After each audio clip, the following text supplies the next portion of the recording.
श्री चरणजीत सिंह चन्नी जी। परमादरणीय chairman साहब, मैं आपको धन्यवाद देता हूं, आपने मुझे बोलने का अवसर दिया है। चेयरमैन साहब, पिछले दिनों में हमारे बहुत ही नेक, ईमानदार अर्थशास्त्री, एजुकेशनिस्ट, हमारे माननीय साबका प्रधानमंत्री सरदार मनमोहन सिंह जी हमें छोड़कर चले गए। मैं उनको श्रद्धांजलि अर्पित करता हूं। उन्होंने 10 साल प्रधानमंत्री रहकर नेक नीति से, ईमानदारी से देश को चलाया। उनके राज्य में कोई लड़ाई नहीं थी, कोई झगड़ा नहीं था, किसी को डर नहीं था और वो एक सच्चे ईमानदार नेता थे। और मैं सरकार से मांग करूंगा कि उनको भारत रत्न से नवाजा जाए। उनका हक बनता है, सरकार को पहले ही ये कर देना चाहिए था और उनका एक स्थल तैयार किया जाए, जैसे दूसरे प्रधानमंत्रियों को चाहे उसमें भी सरकार ने गलत किया जब उनका संस्कार हुआ, मैं उस बात पे नहीं आता, लेकिन जो उनका हक बनता है उनको भारत रत्न दिया जाना चाहिए। माननीय चेयरमैन साहब, मुझे अफसोस है कि जो हिंदुओं के नाम पे राजनीति करने वाली जो सरकार है, वो हिंदुओं के महाकुंभ को भी सुरक्षित नहीं रख पाई, वहाँ सही प्रावधान नहीं कर पाई, वहाँ सही इंतजाम नहीं कर पाई, जिसके फलस्वरूप सैकड़ों श्रद्धालु वहाँ मारे गए। सो मैं सरकार से, बल्कि यहाँ जिस दिन सबको श्रद्धांजलि दी गई, उस दिन उन श्रद्धालुओं को भी श्रद्धांजलि देनी चाहिए थी, लेकिन नहीं दी गई, बाद में दी होगी। लेकिन मैं आपको बेनती करता हूं कि सरकार की गलती से सब कुछ हुआ है। सरकार को on the floor of the house माफी मांगनी चाहिए कि हम वहां ये इंतजाम नहीं कर पाए। मैं इससे पहले कि आगे बढ़ूं, मैं कुछ पंजाब और जलंधर के अपनी कंस्टिट्यूएंसी के मुद्दे के बारे में बात करना चाहता हूं। चेयरमैन साहब, गुरु रविदास जी की जयंती आ रही है। हर साल जयंती के ऊपर जलंधर से ट्रेन वाराणसी तक जाती हैं और सरकार उसकी प्रावधान करती। मैं सरकार से बेनती करूंगा कि 3 ट्रेनें जल्दी से जल्दी मुहैया कराई जाएं ताकि वहां वो जा सके श्रद्धांजलि। और जलंधर में कैंट के चारों तरफ एक रिंग रोड बननी है, वो मैं रक्षा मंत्री जी से बेनती करूंगा कि मैंने लिखकर भेजा है, आप उस पर गौर करें। सर, 2000 में जब अटल बिहारी जी प्रधानमंत्री थे, तब उन्होंने एक कमीशन सेटअप किया साबका चीफ जस्टिस चालिया जी की रहनुमाई में कि वो जो हमारा संविधान है इसमें क्या क्या तरमीमें होनी है उसको बताएंगे।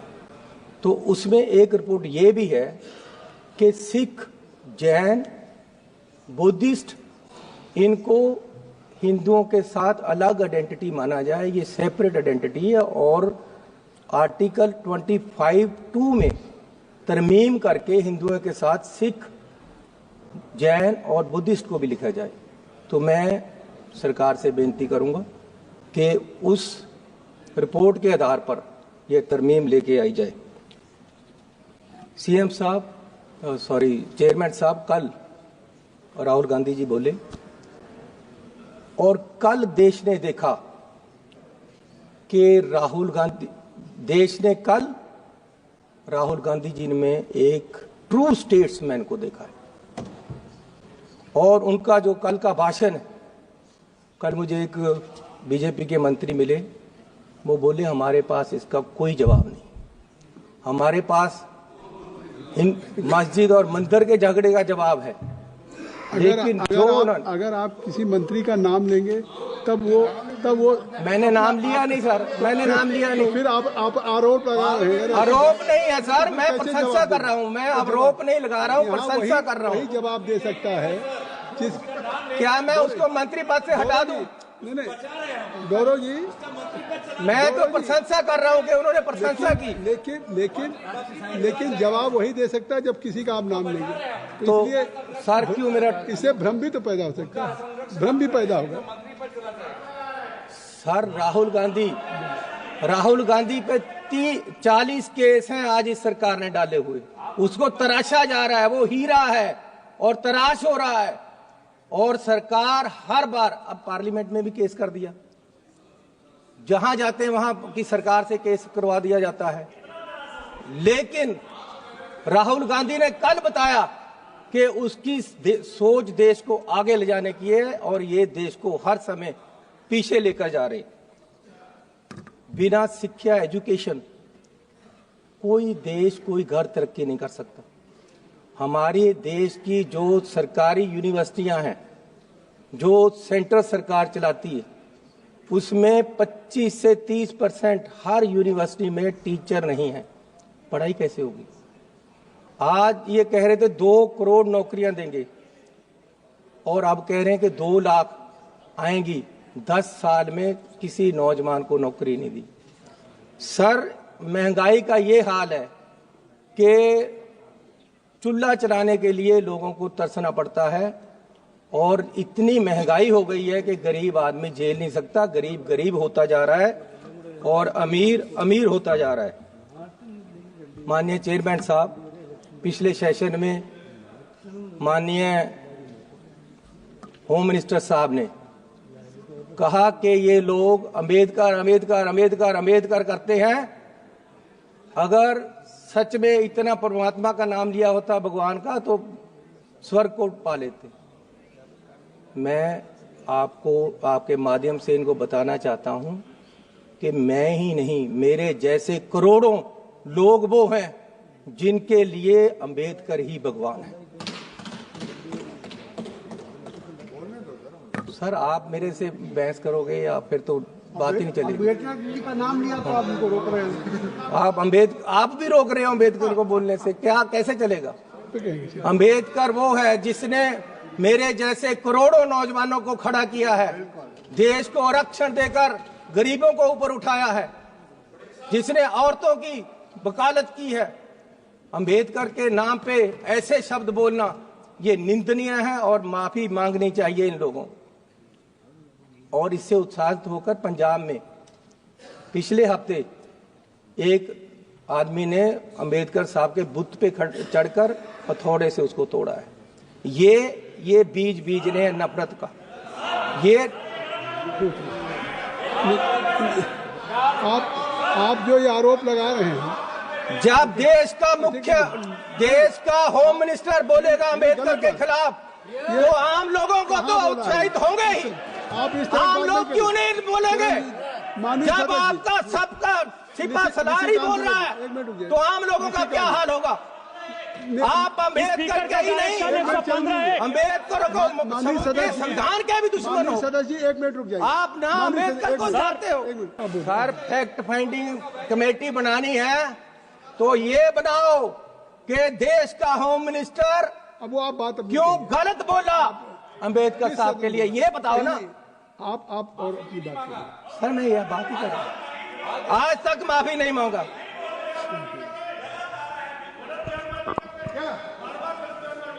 सर, मैं आपको बेनती करना चाहता हूं कि देश में नफरत का बीज बोया जा रहा है।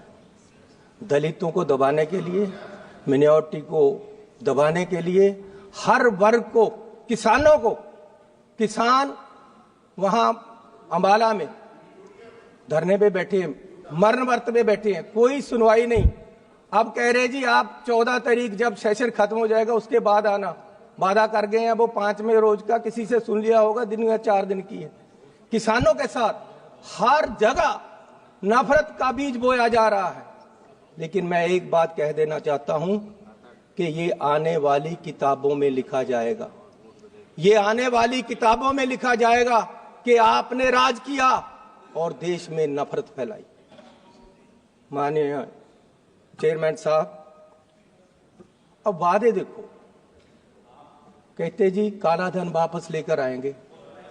सर, हमारे पंजाब के ट्रांसपोर्टर 1914 में बहुत सारे कलकत्ता चले गए कि बंदरगाह पे काला धन आएगा, हमें काम मिलेगा। आज तक कोई काला धन नहीं आया। फिर कहते हैं जी 15 लाख रुपए अकाउंट में आएंगे, आज तक कुछ नहीं आया। सर, अब बिहार के लिए बड़े बड़े अनाउंसमेंट कर दिए, यहां देना है कुछ 2015 में बिहार के इलेक्शन थे, प्रधानमंत्री जी वहां गए। अब प्रधानमंत्री जी का बोलने का लहजा तो आपको पता ही है, उससे ऊपर कुछ नहीं है। जिस तरीके से वो व्याख्या कर सकते हैं, लेक्चर कर सकते हैं, लोगों को जचा सकते हैं कोई बात, उससे ऊपर कुछ नहीं। वहां ऐसे खड़े हो गए और बोला कि आज ही पैकेज अनाउंस कर दूं क्या। बिहार के लोगों को बोल रहे रैली में।